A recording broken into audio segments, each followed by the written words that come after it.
What is up, everyone? Welcome back to the channel. Thank you for watching another video. My Audi S3 has gone through so many changes in the past couple of weeks.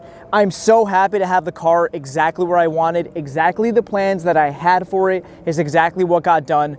I want to go over today all the new mods that I've done to the car. You've seen a lot of the videos that I've uploaded in the past couple of weeks, and I also want to go over the price point of how much I paid for basically everything new to the car. Not the old mods, but a lot of people want to know how much roughly it costs to go in a hybrid or big turbo setup with all the fueling mods and all that stuff. So I'm going to be going over all of that in today's video. So when I started modifying this car, there were two main goals that I ultimately wanted to get to and complete. Number one was have an all-wheel drive car that makes 500 plus wheel horsepower, which this car is going to be doing once it's done tuning. Currently, I'm on revision number 3 on my 93 octane tune with Matt from EQT.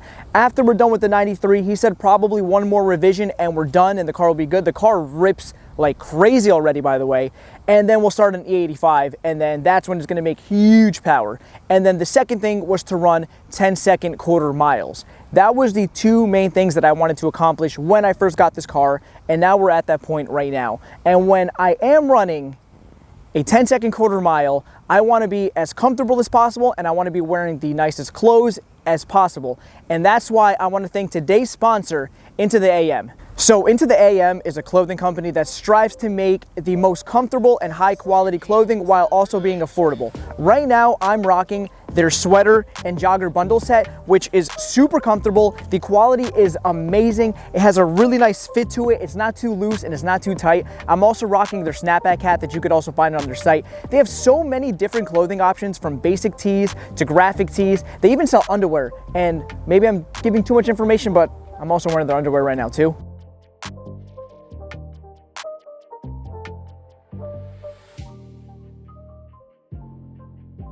When I'm racing, I want to feel good and I want to be comfortable, and Into the AM gives you both of those things. If you're a huge car guy, you know how it is. If you're at the track, if you're having long hours driving and just having fun with your friends, you want to be as comfortable as possible, and buying Into the AM clothing is going to give you that no matter what you choose from their t-shirts, to their long sleeves, to their lounge shorts, to their joggers, to their sweaters, their underwear, their hats. They have it all. Everything you can find on their site. Please visit the link down below in my description that's also on the screen right now with my 10% discount code Darias. That's D-A-R-I-A-S for 10% off. Again, visit the link down below in my description, which is on the screen right now, to save yourself 10% off of any clothing apparel on their site. Thank you, Into the AM, for sponsoring this video. Now let's get back to it. You guys have seen under the hood of my car so many times. I know you're sick of it, but there's just so many changes that I just want to go over it all with you. The new mods that I put on the car and how much you expect to spend. Now, the way I'm going to be doing this is I'm going to tell you basically what I paid for this.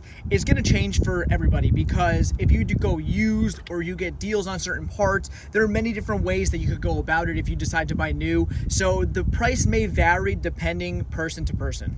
First thing, let me start small. So it's a little hard to see because I have my fuel sensor here that's a little in the way. And I do have to clean this up a little bit because I'm not going to lie, I need to route these things a little bit better. There's a lot of clutter and it is very messy, but that's not the point of the video. So I have my EQT 5-bar map sensor, and the other one that you're not going to be able to see is the push sensor, which is under the car on one of the throttle pipes on the bottom, which I'm not going to get out of the car, obviously. So what those two sensors allow you to do is run more than 30 PSI boost. The stock sensors of these cars only allow you to run like 29.5. So if you're really trying to make big power, I definitely recommend you getting sensors. There are a lot of people that run hybrid setups that do not run the sensors, and that's okay, but it is what it is if you're limiting yourself to 29.5. With those sensors, you could crank it up to as much as you want, and the car will make the power. Now, will the engine be able to hold it? That's a different story.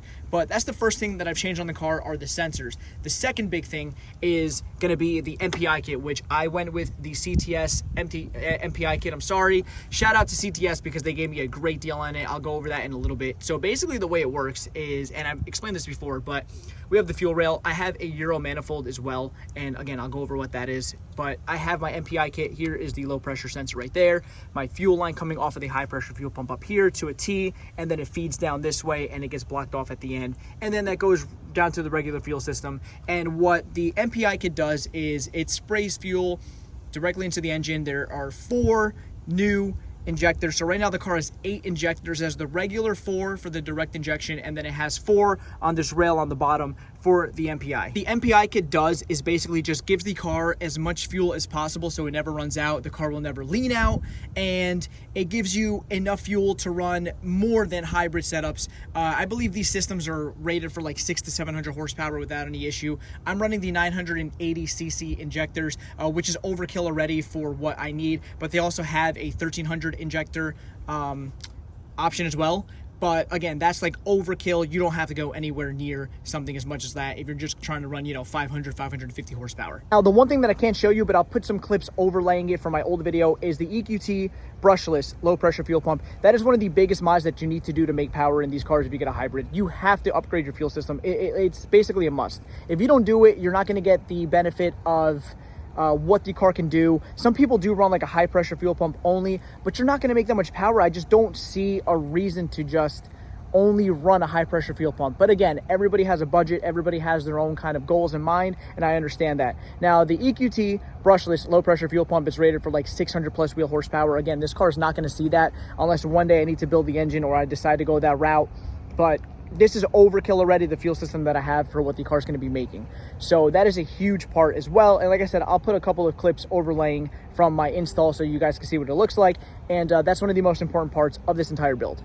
And yes, guys, the moment that you've all been waiting for, the most important thing about the entire build is the VORTEX XL, which is my hybrid turbo that I went with from EQT. And this turbo puts in work. Again, I'm on my 3rd revision right now. It is insane how hard the car pulls, and you can see that right there as well. It is a little hard, obviously, with the heat shielding and all the wires and everything like that, but this turbo is fantastic. One of the things that impressed me the most about the VORTEX is how hard it pulls from the power that it was making. Even on my base map, you guys saw one of my previous videos when I, uploaded the base map and I did my first pulls and my first logs. Guys, that clip, like the car only made like 26 pounds of boost, something like that, and the car pulled so hard still, it felt like my stage 2 E30 tune, which Matt told me and a lot of people told me that the car was going to feel a lot slower than what it was before, but that's not the case. The car felt literally around the same or even a little faster, to be honest.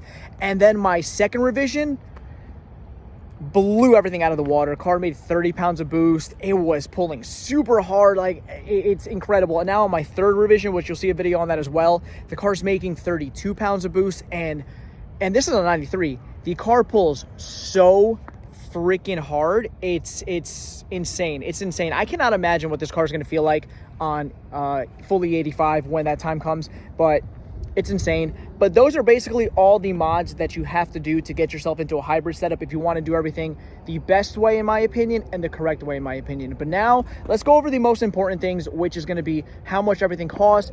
And I want to tell you how much I paid. And again, this is going to fluctuate from person to person depending on the direction that you go in, depending on the people who you talk to, and if it's possible that you could get some discounts from some companies that do like to help people out when you do ask and say stuff. So let me go over that. First, let me start with the EQT sensors. There's the 5-bar sensor, and again, I can't show you the put sensor because that's under on the bottom of the car. But the sensors were $250 from EQT. I bought them brand new, no discount. Full retail, $250 for both sensors. Next is going to be the MPI kit from CTS. Now, again, I want to give a huge shout out to CTS because they gave me a very big hookup on this. MPI kits are not the cheapest thing in the world. A lot of companies, they sell somewhere between $850 and $1,000, somewhere in that range.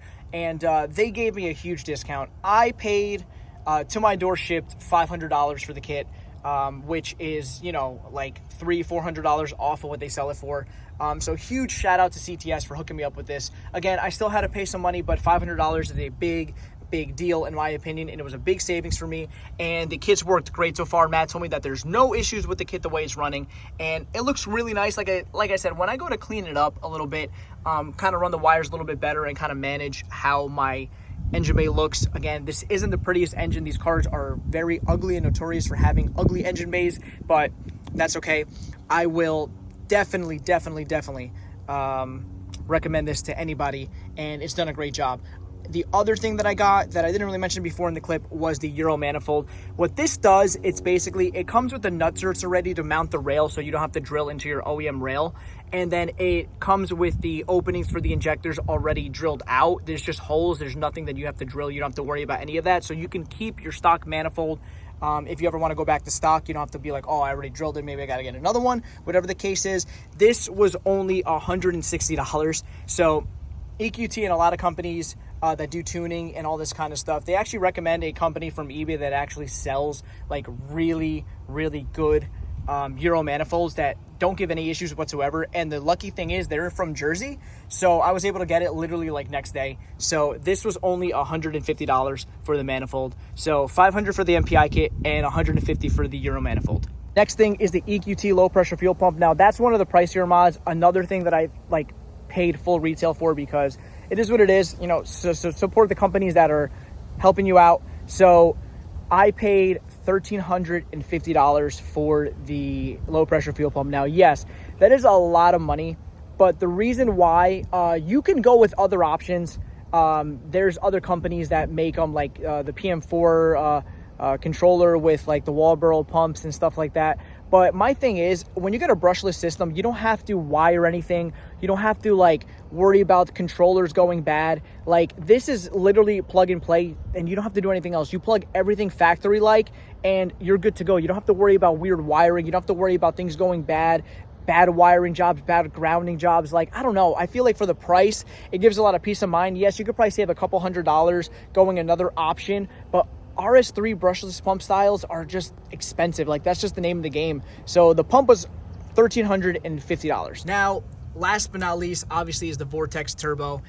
That is a very expensive part. Now, I was very lucky that I was able to find this turbo brand new from someone, and I paid like a joke of a price for this turbo. I only paid $1,300 for the turbo, which is funny that the turbo itself was less than the low pressure fuel pump. I paid $1,300 for the turbo, which is practically like, if you account for shipping and everything else, that's like practically paying half of what the turbo is. And it was brand new in its box with everything. Like, again, like not even mounted, nothing. Like the turbo was brand new with all the new stickers on it and the zip tie from it and the install kit, and it was a brand new turbo for $1,300. So I was very fortunate to be able to find that right away. And yeah, so now we're gonna add everything up and go over the total, and then let's see if it is worth it or not. Before we add everything up, I forgot one of the most important things, and that's tuning. You gotta pay for tuning, right? Wow. So this is gonna vary from person to person depending on what your needs are. I bought 2 fuels from EQT because here in Jersey, we don't have many E85 stations. There's a couple around. The closest one to me is about a half an hour away. So if I'm in a pinch, I can't use E85. I can't drive 30 minutes away to get it. It is what it is. I need a 93 tune, which is why I'm tuning on both. So the way they do it is there's like different add-ons and stuff, and all tuners do this, by the way. All tuners do this. If you add MPI, it's a couple extra $100. If you add sensors, or if you add this and that, it's a couple extra $100. That's just the name of the game. That's what it is, because they're having to do more with the tune and spend more time and all that stuff. So basically what it is that I paid $1,100 for the tuning. 2 fuels, E85 and 93. It's a $100 add-on for the VORTEX XL for a hybrid turbo, a $100 add-on for the MPI. I have to look at my invoice. I don't remember, but overall it was $1,100 in tuning. So don't forget, you might only have to pay $500 or $600 depending if you're doing 1 fuel, no MPI. Things vary, but for me it was $1,100 for tuning. So that puts the grand total for everything that I've spent on just the hybrid stuff to get this car above 500 horsepower is $4,650. Now again, that's with everything part-wise. This is going to vary person to person. If you buy everything brand new, you're easily going to spend around $6,000 probably in parts. And then again, I did all the labor myself except for the turbo that my boy helped me out. Shout out to Jalen. He installed the turbo in one night for me. If you don't have people to help you out, or you're not going to do it yourself and you're going to take it to a shop, you're probably going to spend another like $2,000 in labor with everything if you're going to do it. Remember guys, I did the MPI by myself. I did the low pressure fuel pump by myself. I did the sensors by myself.